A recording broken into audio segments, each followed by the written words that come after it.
Okay. Well, thank you everybody for coming live, or if you're catching the replay, we're talking today about the psychology of micromanagement and how to coach a micromanager. So if you've followed me on LinkedIn, you know that I worked with a lot of manufacturing companies. I worked in HR and safety as well for many years. And I've been consulting privately for the past 4 to 5 years. Recently, in the last couple of years, I've focused more on mental health leadership coaching. And I also am a licensed psychotherapist in the state of Kansas. So I do practice mental health part-time as well. So why do we want to talk about micromanagement in manufacturing or any industry? And the reality is that micromanagement tendencies affect productivity, operational flow.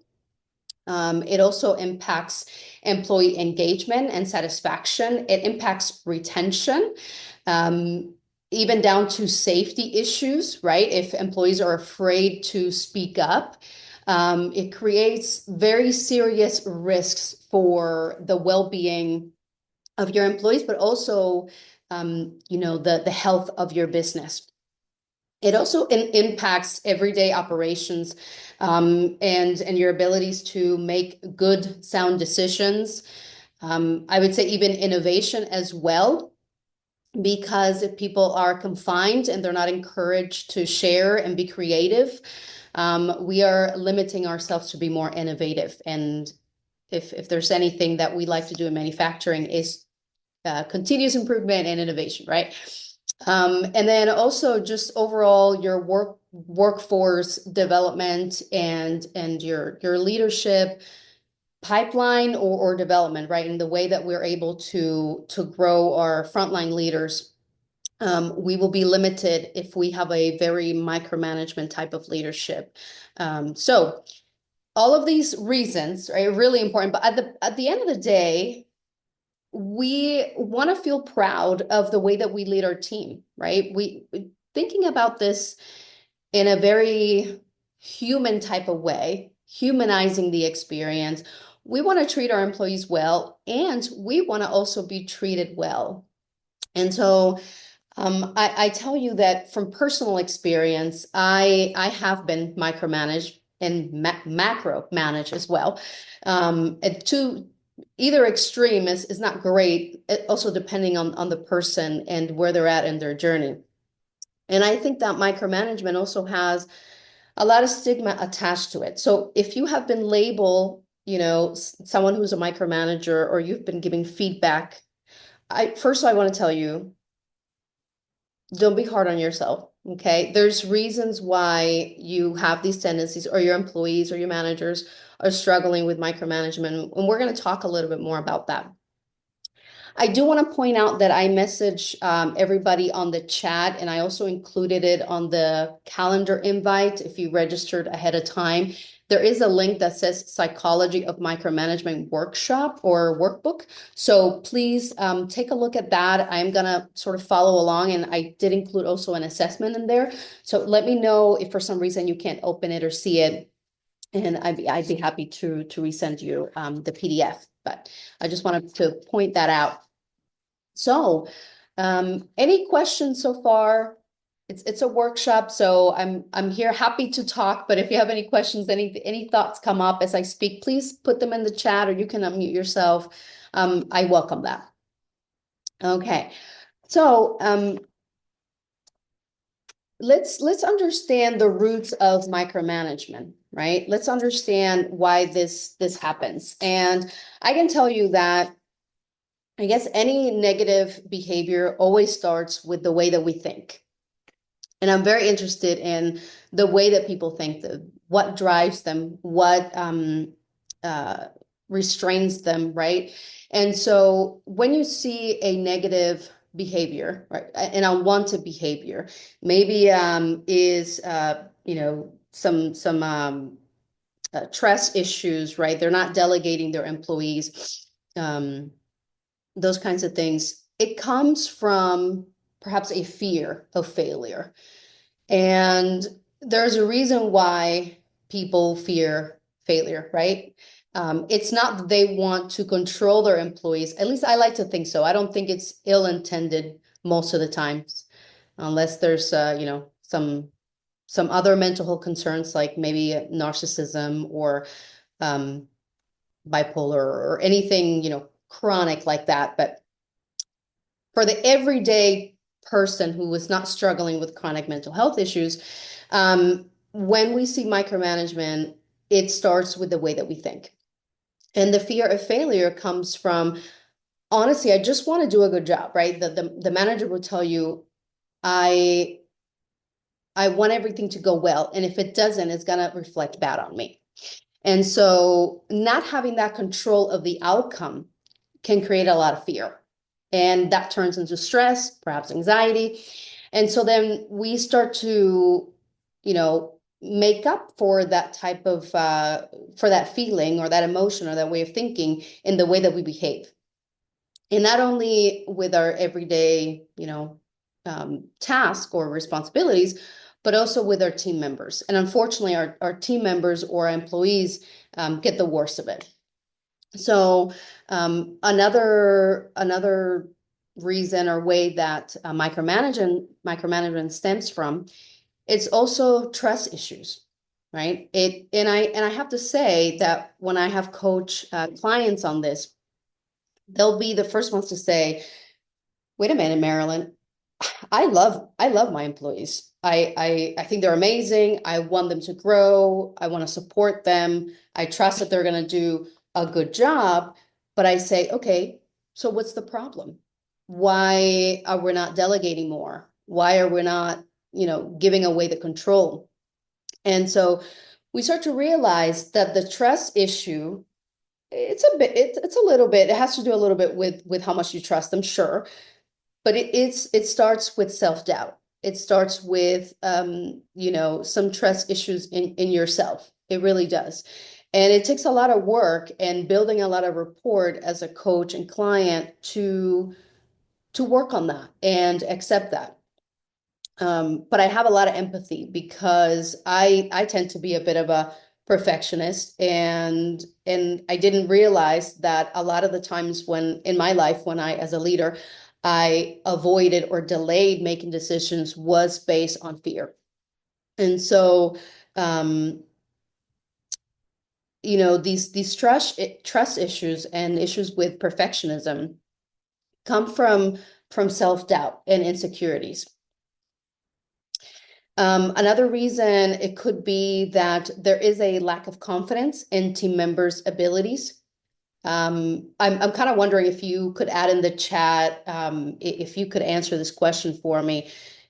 How long have you been in leadership? Uh, how long have you been in leadership? I'm curious. How long have you been in leadership or in your role for a year, 2 years, 10 years? I have a feeling that most of you that are on this call have been in leadership for 10, 15, 20 years. Yeah, okay. So Nicholas, you've been in leadership for 15 years. Amazing. Yeah, let's see, 15 plus years VP, absolutely. Clint, 15 years, 7 years in leadership. Yeah, so you're not a stranger to leadership skills, I'm sure you've taken lots of trainings and all these different, opportunities that there are to learn. And I've been one that have taken a lot of leadership training and have, trained a lot of managers and executives on leadership. But you might be, attracted to these topics that I put out there because I find that the psychology of leadership really digs a little bit deeper into how people really think and how they think about themselves and how they develop a sense of belonging in the workplace. And I think ultimately, when we have many years in leadership, we start to realize that the things that we have been hyper focused on are the things that are keeping us from really growing or transforming from the inside out. right?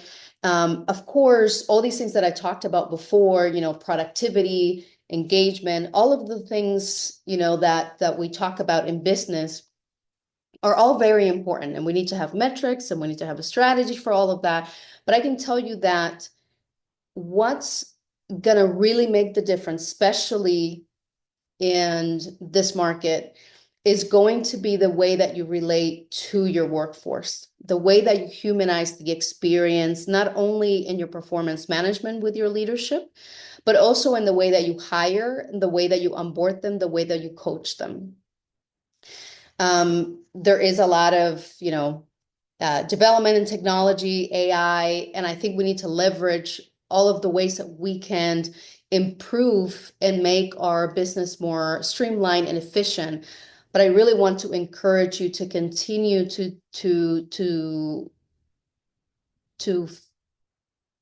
dig a little bit deeper as to, why are your employees or your frontline leaders, lacking confidence or not making decisions on their own or coming to you all the time to solve issues. And you might find that there are, some insecurities or perhaps personal anxiety, and not necessarily that they have a lack of ability, right? Or a lack of skills, right? And honestly, even if, I think the person that I've coached who've had the most experience was this um, veteran who I think he had been in manufacturing at that point for at least 30 years. And he was a few years away from retirement. And we all have something to learn, when it comes to personal development. And personal development and leadership development go hand in hand. So when we think about where does micromanagement from, it's not just that they had a manager that micromanaged them and that's how they learned, or as simple as they don't have the skills. It definitely stems from the way that they think and the way that they think about themselves and the way that they want to be perceived.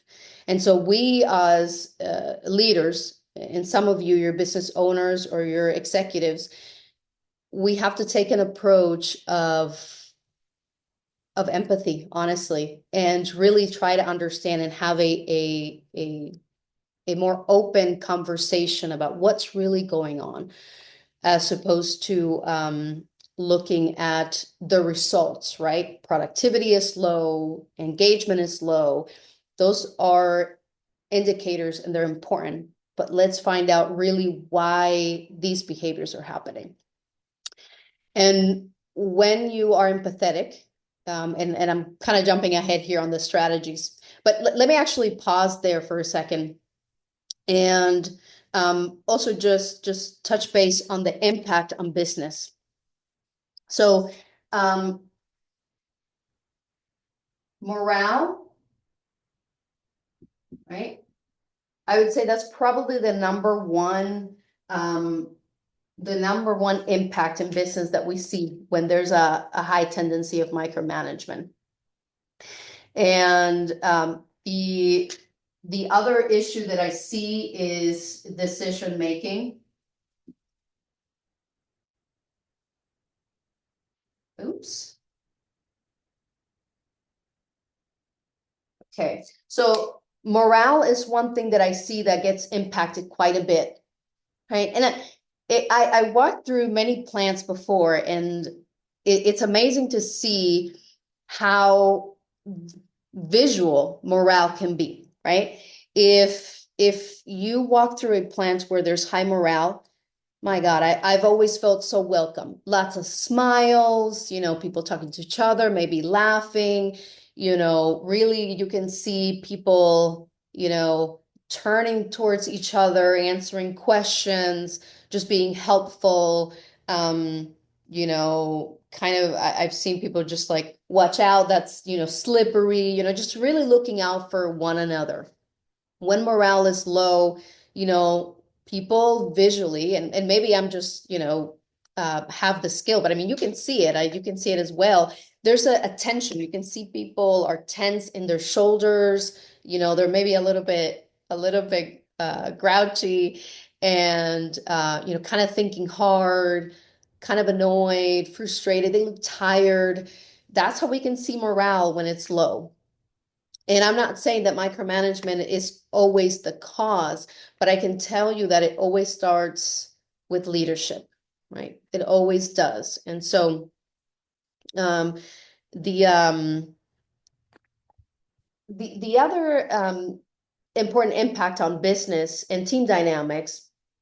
And by the way, I'm on page 3 of the workbook, if you're interested in following along on the workbook.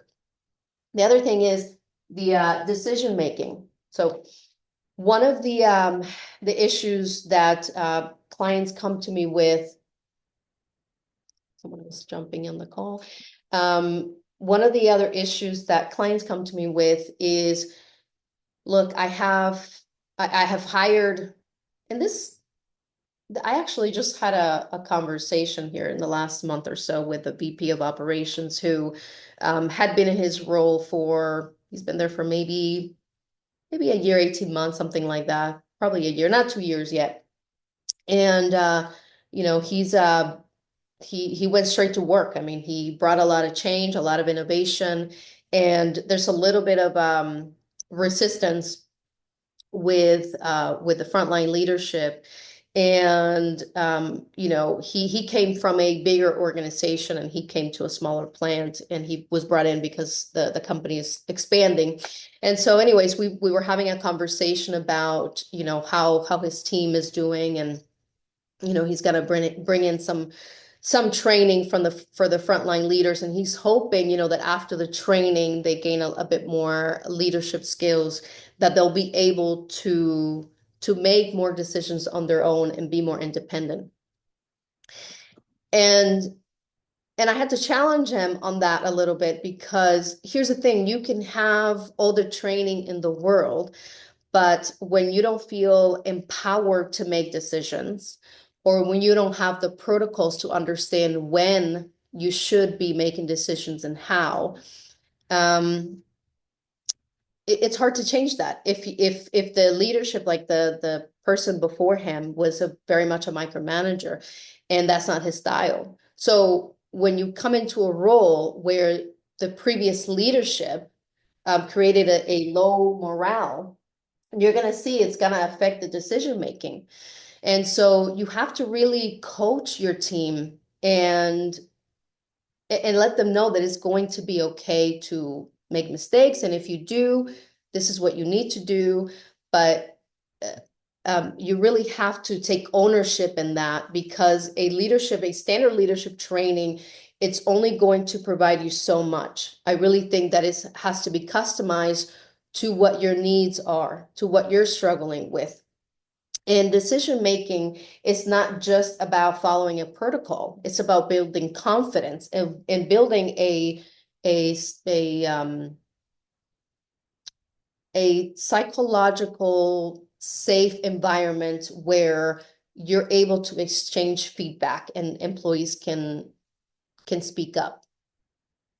Okay, so the last impact on business is also turnover, or increase on turnover. And if you've followed me on LinkedIn for a while, I talk about this a lot: turnover, high turnover, because in manufacturing, which is the industry that I focus in the most, in manufacturing, the average turnover, at least in 2023, 2024, it was about 40%. So that's really, really high. That's just the average turnover. And I know there's plenty of companies out there that have a 20%, 15%. That's not common, but there is, and there's a lot of companies out there in manufacturing that have a 50%, and that hurts a lot. But I'll tell you what, a lot of people will report that they're leaving. I think the top 3 reasons are uh, no opportunities for career development, a lack of work-life balance. And I think the third one competes. There's two that compete with each other, but one of them is compensation, low pay. And so nobody's going to say we're leaving because, you know, I don't know, micromanagement, but a lot of these, reasons that people report, right? And I'm basing this on research, actual research, um, will may not name, poor leadership, but these issues are stemming from poor leadership. And so it hurts when people leave. And I'm not going to go into this because I mean you've been in leadership for 7, 15, plus years. So we know why. We know how this impacts the business. But you know, understand that turnover most times are related to something to do with leadership. Okay. All right. All right. So how's everybody doing? Can I get a thumbs up, thumbs down? Any any questions? Any thoughts? Okay. What do you think? I mean, I picked, there's a lot of different impacts on business, but if you don't mind writing down in the chat, what do you see is the most concerning issue for you um, with micromanagement? How do you think it impacts? Nice, I like that. Thank you, Nicholas. How do you see micromanagement impacting your team dynamic in your business? Is there any other thing that I didn't mention here that you'd like to share with us? I would love to hear what you think. You can unmute yourself or you can just write it in the chat. All right, cool. Oh, of course, anybody that's, in business and handling um, a budget, which most of us are, profitability. And perhaps we don't have a necessarily always a formula to address that. But I would say that when we're looking at turnover, we can definitely come up with numbers really quickly on how much money we're losing, right? With recruiting, with hiring, with loss of continuous processes. Yeah. Okay. Yeah. Okay. I'm kind of reading what we're saying here. So poor morale and opposite of empowerment. Yeah. Yeah, exactly. Yeah. Empowerment is so important to make decisions, right? Because sometimes it's not that we don't know what to do, but we're not sure, right? We're not sure that it's going to be well received or that we can speak up. I think you hit the nail on the head with the turnover rates and reasons. Okay, cool.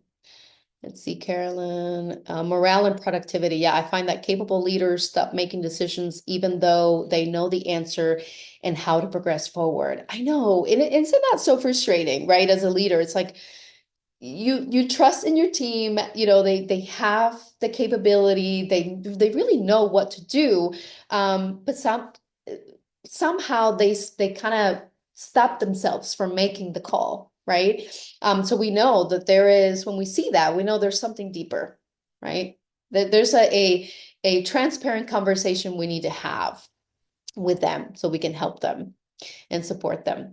Okay, another thing is low performance. Yeah, frustration tends to push people to utilize energy on things that are not problem solving and initiatives, etc. Yeah, absolutely. Yeah, when we see, frustration and maybe we feel controlled, it drains us when there's low morale. And so our energy is not creative, it's not innovative, there's nothing really exciting. And so it drains us. And we then try to do the busy work, right? To feel like we're doing something and being productive. Yeah. Yeah, absolutely. Let's see. How can you identify when people like to be micromanagement? Or micromanage. Okay, in my case, I don't like to be micromanaged and I try to lead by example, but some of my team members like to be micromanaged and this represents a big challenge for me. Yeah, no worries for coming in late. Josue, I will share the replay.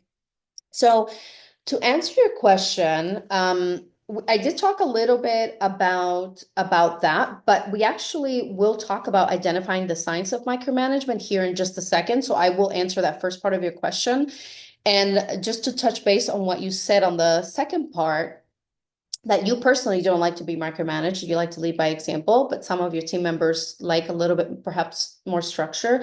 And I would tell you that I personally uh was in that situation many years ago. I was leading training and development in a food manufacturing company, and I had two trainers, and they were both translators as well.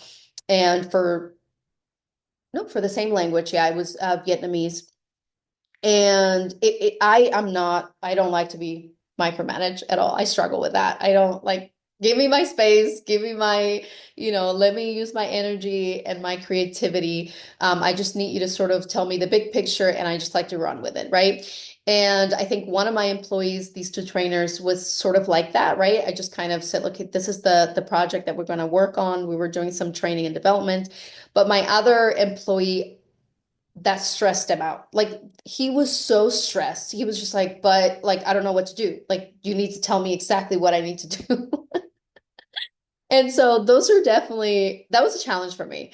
But I would say that there's always a middle ground, because we don't ever want to micromanage our employees.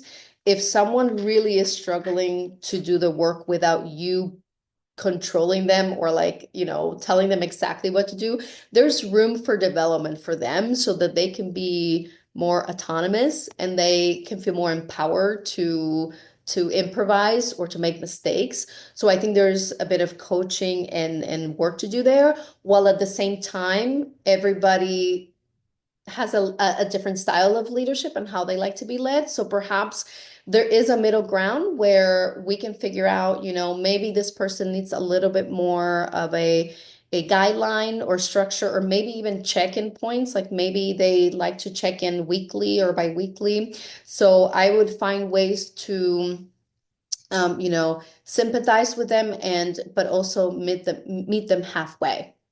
But yes, absolutely. Just because you have one style of leadership doesn't mean that that's the one type of leadership you're going to use with all your employees, because everybody is just a little bit different. And even the way they communicate, right? I was talking um to someone, and he's like a sales director, and he's got people all over the country, employees. And so yeah, I mean, he communicates with them differently. Like, some of them are very like, I will see you next quarter. I'll give you my updates via email. And he's got other people that are like, no, I like to, text or a phone call. So, and the frequency of it is different. So you have to really kind of find out what they prefer. But I would say that just because they like to be managed a certain way doesn't mean that you can't coach them to adjust a little bit on the things that for you are non-negotiable.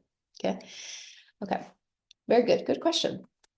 Okay, so the next part is we're going to talk about identifying the signs of micromanagement. And I'm still on page 3 if you're following along on the workbook. Okay. Oh my gosh, I could probably do like a 4-hour series just on these signs, by the way. So I'm really going to try and stay on track here. Excuse me. But yeah, so there are behavioral patterns for sure. And, like I mentioned, it all comes in the way that we think. And we have this thought, right? We have this thought of, what if my team makes a mistake, right? And then what happens is we overthink that and say, okay, I can't let that happen. If that happens, it's going to reflect bad on me. We're going to lose a lot of money. I'm going to get into a lot of trouble, this and that. And so we start to kind of spiral. And when we engage in that negative thinking, we feel negative emotions as well. So and then we then don't make the right decisions because we're not engaging with our thinking in the right way. So what happens is it shows up in over involving ourselves in small details. I see this a lot if you're in manufacturing with plant managers. or production managers, specifically ones that have been with the same company and they have grown with the company.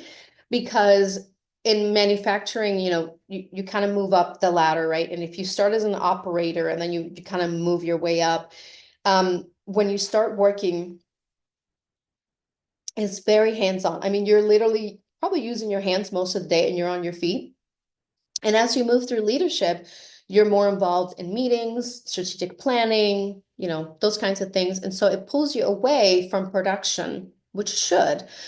But what happens is there is, I would call it a control issue, where you feel like just because you're not in the plant and you're not seeing or being involved, you feel like you don't have a grasp on what's going on, and you fear that things are not going to go well, and you make yourself think that you have to be there for everything to run smoothly.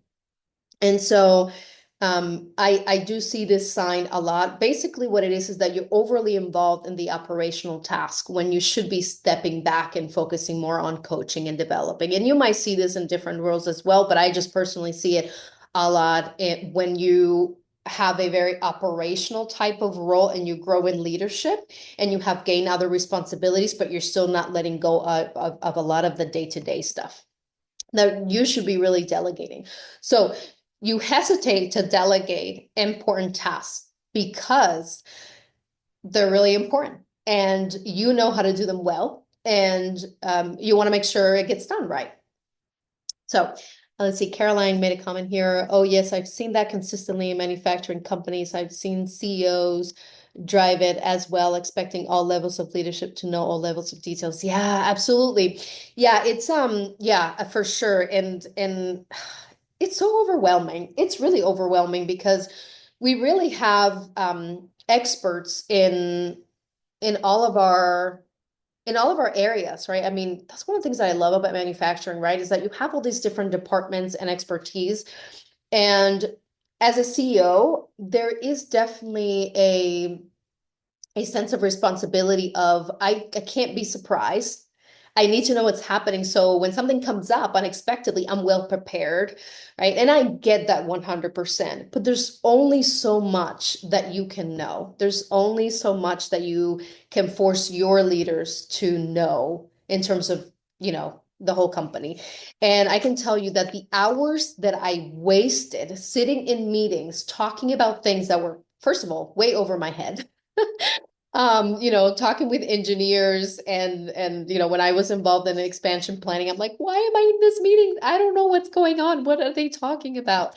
It was just unnecessary. And so, but the person in charge wanted everybody to know what was going on at all times. And so we had 2 meetings every week, and they were about an hour and 15. It was dreadful. So, yeah, absolutely. Yeah, and there was definitely lots of micromanagement tendencies with this specific leader, but who shall remain nameless. But anyways, yeah. So, another sign that we see is consistently checking in and requiring excessive updates. And I've seen this, and so leaders wanting their employees to CC them in emails that they send. It could also be, again, like that meeting I was just talking about, like 2 meetings a week that were over an hour. Also, like filling out like multiple reports, right, of metrics and things that are going on. That a lot of times are just duplicated tasks, and it's honestly just a waste of time, and it's frustrating for employees. So yeah, it's just like this need to be reassured that everything is going okay, or that they haven't lost like a grasp on what's going on. And again, it's very driven by fear, right? It's very driven by fear. Yeah, so I would say there's so many different signs, but I would say these 3 so far: overly involved in small details, hesitation to delegate important tasks, consistently checking in and requiring excessive updates, and also reacting negatively to independent decision making. And that's really a tough one. And ooh, I that triggers me a little bit because I definitely experienced this in my professional life. And nothing will shut down a leader or an employee at any level more than when you're not open to listen to them and you're criticizing or diminishing their ideas. Nothing will shut them down more, right? You cannot expect employees to think about process improvement and to be, to take initiative on things if you're not willing to listen and understand them when they come up with things. Just because you didn't come up with it or just because they didn't involve you in it doesn't mean it's not a great idea or that it can't be a better idea once you get involved. I think that it's very encouraging when you support your employees' ideas and their thoughts. And I don't think anybody that I know that I worked with, I would say is reacting negatively because they're a bad person or because they don't care about their team.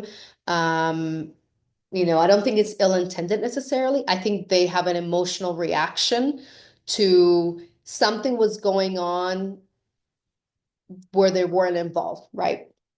Like for example, I worked in HR for many years on site, and a lot of times I had dotted lines to a CFO, a CEO, or someone else outside of HR, just because a lot of times I was involved in dual roles that combined, like HR and safety, or like, besides the point. So what would happen is that I would strategize or I would touch base with someone who wasn't my direct supervisor. And sometimes we would come up with great ideas and things during those sessions, but my direct supervisor, right, wasn't involved in those conversations. And when I would come up to them and brief them, I would get like a little bit of like, when did this conversation happen? Or, like how come I wasn't told? And that's a negative reaction. And the trigger is, well, I'm being left out, or I wasn't involved in this. I didn't know. It's catching me by surprise. You get what I'm saying? So they weren't a bad manager, but the way that they reacted made me feel uncomfortable because this is a good idea. Why are we focusing on when this has happened or why you weren't involved? Let's focus on the idea. Let's talk business, right? So I do remember that, and I have a lot of grace because now that I put myself back and I coach on this, I have a far more empathy than I did when I was in the situation, right? So I don't hold judgment for that anymore. And again, I think it's just driven by fear and politics and things like that in the workplace. But okay, how is everybody hearing everything I'm saying? Any other thoughts, questions? What are some triggers that you've noticed? Like what are some reactions that you've noticed in maybe yourself or someone in your team that struggles with micromanagement? What is something that kind of makes them, tick? Think about that for a minute. I would love to see that in the chat. What is some, cognitive or emotional behavioral pattern that you've noticed within yourself or maybe someone in your team?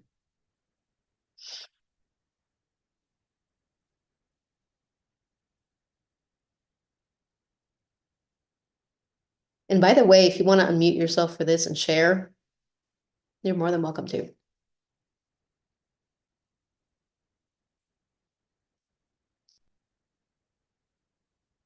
Okay, no worries. I don't want to. Okay, okay. Thank you, Carolyn, for sharing. So my response when I feel like I'm being micromanaged is frustration and anger. Yeah, absolutely. Yeah, yeah. Um, Thank you for sharing that. I think, let's see, being nervous, Clint is sharing, being nervous if the employee makes a mistake, even though that's how you learn. Yeah, yeah, absolutely. it's so important to recognize our emotions, like being mindful about how we react, right? Because just because there's a sign here of micromanagement doesn't mean you're labeled in that way, doesn't mean anything bad about you. It just gives you a tool, right? This is a tool to be aware of your emotional reaction so that you know, oh, this is where this is coming from. And now I need to figure out how to address it. Right. So, and when we get frustrated and angry or nervous, notice how it feels in your body, right? When we have these emotions, we feel stress. For me, it's my neck and my shoulder gets really tense. It impacts my sleep sometimes, even my appetite. I'm an emotional eater, so I have to watch out for that because I'll over snack. And that's way that my emotions are showing up in my body. So when I see those now, I can, focus on my breathing and I can reconnect with myself, ground myself, and say, okay, if this is not about you, like, I'm telling myself this, my self dialogue, and you can do this for yourself, is this is not about me. This is about this person's, inability to delegate properly, or they have control issues, right? Because the last thing we want to do is internalize and when we're being micromanaged, right? Very good. So, Nicholas said the example you just gave is exactly what my previous manager would do. It caused a turnover in middle management. 6 people left in less than 12 months. Yeah, yeah, for sure. Oh, it's so terrible. Yeah. Yeah. And middle management, it really is like honestly, it's the backbone of leadership in manufacturing, right? Middle management, the frontline leadership. Not only are they the biggest leadership team, but they have the most contact with most employees. So it's so important to focus on the morale of that specific core leadership team. Yeah. Um, so Caroline is also sharing. I feel like it's questioning my capabilities to do my position successfully. Yeah, I have the same response when my leader drives me to micromanage to fit their needs. It's very challenging as I know my leaders are capable and I can see the damage it does. Yeah, for sure. Yeah. So what's happening is when you react with frustration and anger, your emotions then impact your thinking even further. And that's the story that you basically tell yourself about yourself. That's what your brain is. It's creating this uh, the story, I guess, that maybe you don't have the capabilities to do the work successfully. Like it makes you second guess yourself, is what I'm trying to say. And I feel for you, Carolyn. Like that's so unfair because I can see that you so much care about your employees and you want to empower them and you know the right way to do it by having open communication, by empowering them, by coaching them, but yet you're not only not being supported in the way that you want to have your own leadership style and you have your own leadership identity, but you're not only are you being almost criticized, but also you're being forced to act incongruent with your core values, right? You're being told to be like this micromanager, and that's not what you believe in, and you see the damage it does. And so when we're in constant conflict with what we think is right and who we are and what we are being told what to do, it absolutely can feel very like you're just stuck and you feel frustrated. And so I feel for you. That's a tough place to be in. Um, yeah, and I absolutely can relate to that. Oh, I had this manager. I'll tell you this quick story. I had this manager that would just, um, just wanted me to go on the floor when I would go on the floor and in the production floor and be assertive. Like just kept saying that, like, be assertive, like, when you walk down there, they need to be scared of you, and I'm just like, I'm not an external auditor. Like, I'm not here to punish anybody. I'm like, I want them to come up to me like they do now and be happy to see me, tell me what's going on. And he just like really wanted me to be like him. That's what it was. And just wasn't me. That just wasn't me. And so that's a really difficult, yeah, place to be. So I can relate in some ways. Yeah. Thank you. Thank you for sharing, everybody. Awesome. Okay, so quickly on the workplace impact that the science of micromanagement has, and I think that we've talked on a few different things like decision making and performance management and morale and those kinds of things, and also how you feel as well. But in terms of workplace impact, I do want to touch on hiring as well and training because I have a background in HR and turnover is one of the things that I discuss a lot about and micromanagement does have a huge impact in hiring. And there is struggles with trusting new hires and there are long onboarding processes or a lack of onboarding processes or protocols. Again, because we don't want to delegate or we just expect that people are going to figure it out and they have to be perfect.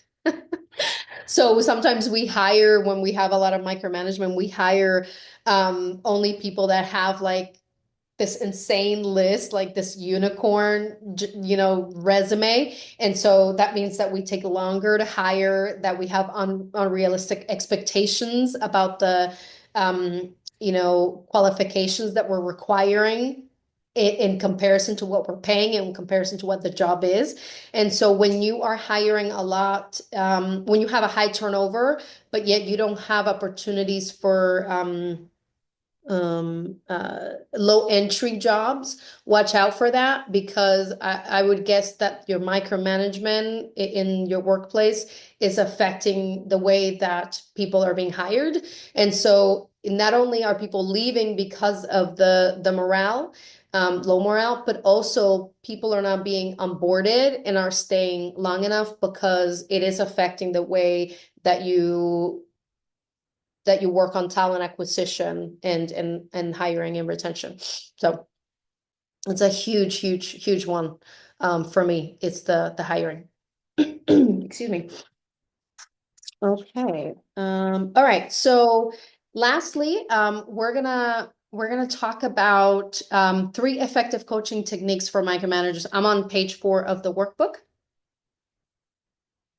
All right. So 3 effective coaching techniques for micromanagers. And I'm going to just briefly touch on these, but if you want to dive deeper on these, on the workbook, there is a link that says book a call. You can also email me directly if you got my, excuse me, if you got my calendar invitation, you have my email. Again, I will follow up in the next few days with the replay and some information. But if you wanted to work on a plan with me to dive a little bit deeper on these coaching strategies for yourself or for someone in your team, this is what this is going to be all about. So whether you're here to gain more information or tools for yourself or someone else, excuse me, I listed 3 techniques that you can work on yourself, or you can work with me as a coach, or you can attempt to work with your manager who's struggling with micromanagement. Okay, so let's dive in. All right, so the first one is awareness and reflection. So I am actually going to point you to the first page of the workbook for this one. And this is a self-assessment tool that you can use for yourself or someone in your team who's struggling with micromanagement. And so I have put together 10 questions to help us gain a little bit more awareness. And you're going to just write down next to each one, and you're going to rate them from 1 to 5, and 1 being rarely and 5 being frequently. So the first one is, I feel the need to oversee every task in detail. Just write a number from 1 to 5. And by the way, you can do this yourself thinking of someone, or you can do this for yourself. Or if you engage in coaching one of your managers, you can have them fill this out and then approach the conversation in this way. Okay. Okay, so number two, I struggle to delegate important responsibilities. Again, rate from 1 to 5. Number three, I get frustrated when employees make decisions without consulting me.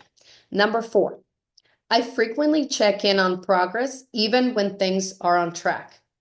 Number five, I believe work won't be done correctly unless I'm directly involved. Number six, I have difficulty trusting team members to solve problems independently. Number seven, I feel anxious when I'm not in control of a project. Number eight, employees often wait for my approval before moving forward. Number nine, employees hesitate to ask me questions or admit mistakes out of fear of my reaction. Number 10, team members bypass me and go directly to HR or my superior instead of discussing concerns with me. All right, so you rate them 1 to 5. That is a great tool for you. I'm going to go back to page 4. It's a great way to gain some self-awareness and really look at the signs and find any behavioral patterns. The other part of this that will help you go from awareness to reflection is to encourage self-care practices. I can see how maybe this doesn't seem very obvious and how it relates, but someone who's has high levels of micromanagement usually are highly stressed, and because again they're acting out of anxiety, out of fear, loss of control. And so I would encourage you or whomever is in your team to find time to, do things that they enjoy. Focus on picking up a hobby, spending time with family, taking, using that PTO they've been banking for a while, anything like that. It could be journaling, could be reading. And then another thing that you can do is also some feedback loops to offer support and then help them track some improvement. I will say that one key skill that you need to have for this is active listening skills. It's really having a great level of empathy, because a lot of times when you're coaching someone with micromanagement that you're really close to, you're highly frustrated because there's a lot of operational issues because they're micromanaging a lot or because it's impacting the morale. So you're working with yourself, right? If you're working with yourself, have self-compassion, give yourself grace. It's going to take a little bit of time. The first step is just being aware and admitting that you have some room for growth. And if you're coaching someone, just know that Rome wasn't built in a day, and it is going to take some patience to work through some of these things. And you might find that there's some resistance or defensiveness, so watch out for that.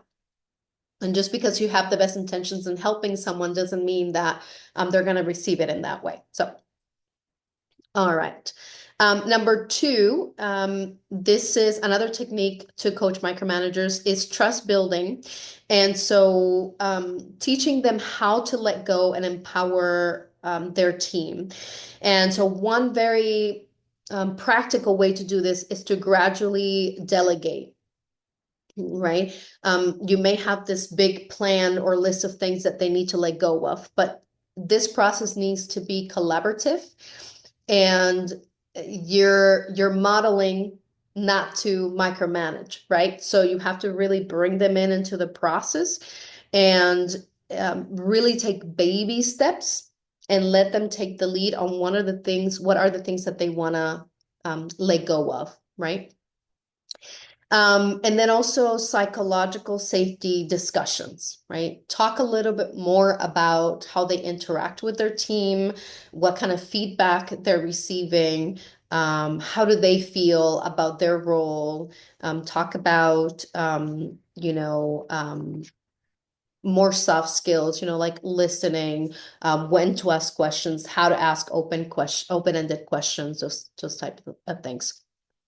And then number 3, reframing control and leadership mindset. So this is shifting your language and your pattern of thinking from controlling to coaching. And the only way that you're going to feel confident in delegating is by coaching your team.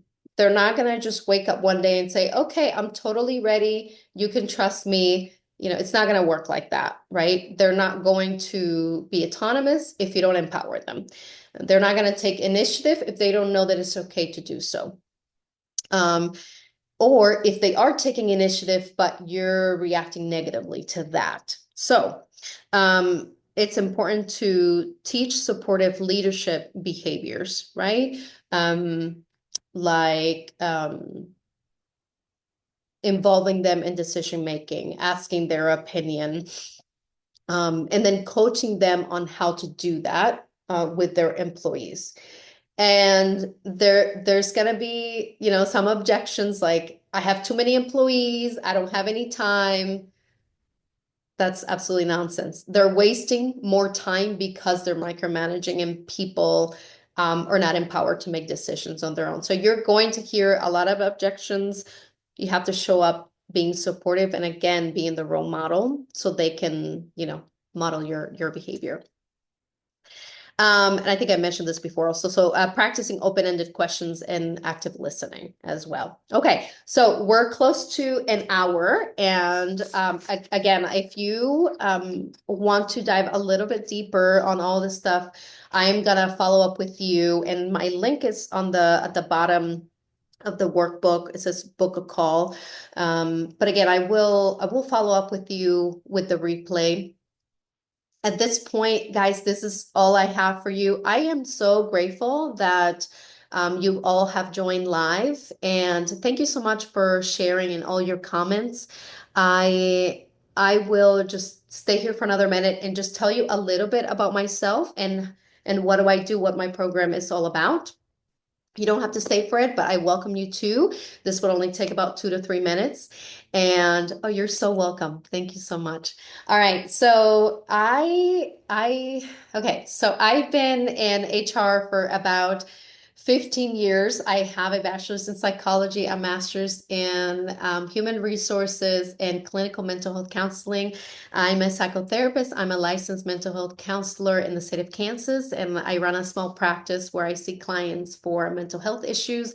And I also am a executive leadership coach, which is a lot of the work that I do here now is doing a lot of education and coaching using skills and using knowledge from psychology of leadership and mental health counseling as well. So my focus is to bring more understanding on human behavior and how to empower you to be the kind of leader that you want to be, where you feel empowered and ready and you can transform from the inside out and really take your team to the next level in terms of building an amazing rapport, great relationships, really make impact in the morale and the bottom line of the business, a way of leadership that you feel proud of. And the amazing thing is that all this work helps you on your personal development as well. I love working with folks who want to take a more intimate and a more specific approach to your needs. So I do have 4 spots available right now, maybe 4 or 5. So if you want to sign up for one-on-one sessions, please do so in the next couple of weeks. I would say that also I have a group option as well. I do prefer to start one-on-one and then move you over to a group. But right now I do have a handful of spots opened, and the best thing to do if you're interested to take the next step is to just book a call with me. We spend, and since you've come to the training, this is completely complimentary, also not just the call, but also the plan. So if you decide not to work with me, I do want to leave you with a plan. So we're going to focus on 3 areas and a plan for the next 60 to 90 days that you can take on to either work with me or you can take on with yourself. So we can really find out what are the areas of improvement and what, solutions we can implement to help you and support you. So that's a little bit about the next steps and how to work with me. Again, thank you so much for your time. Bless, have a great day, and be on the lookout for my next workshop. I'm gonna have another one here in the next month or two. Take care. Bye.